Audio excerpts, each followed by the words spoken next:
Les croix deviennent lumineuses.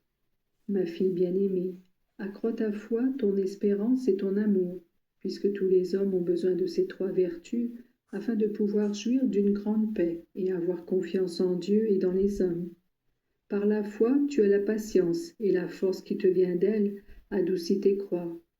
Toutes les croix ne te sont pas données par les hommes, et toutes ne te viennent pas de Dieu. Mais si tu les reçois de tes mains avec foi, elles te paraissent lumineuses, et elles le deviennent réellement au point d'éclairer ta route.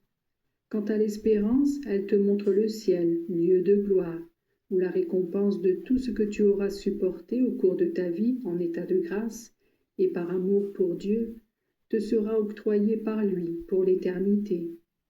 Si enfin je devais te chanter les louanges de la charité, tu devrais utiliser tous les cahiers du monde, car la charité, c'est Dieu lui-même. Pratiquer cette vertu signifie chercher à reproduire en toi la vie de Dieu, amour infini. Beaucoup de personnes croient, parce qu'elles accomplissent quelques bonnes œuvres, qu'elles sont des modèles de charité, et elles pensent mériter de grandes louanges parce qu'elles s'émeuvent devant ceux qui souffrent. Toutefois, si tu leur demandes un sacrifice, elles ne savent pas le faire, et elles oublient ce qui a été dit, à savoir que le superflu appartient de droit aux pauvres.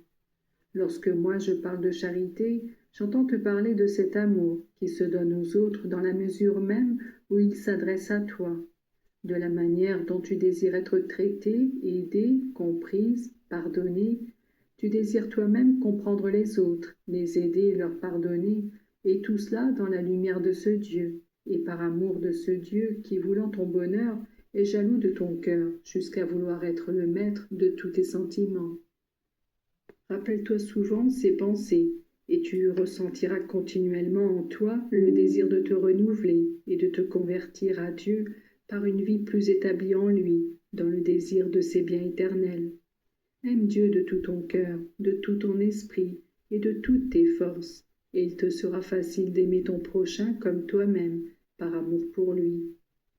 Ma fille, pourquoi si peu de foi et de confiance?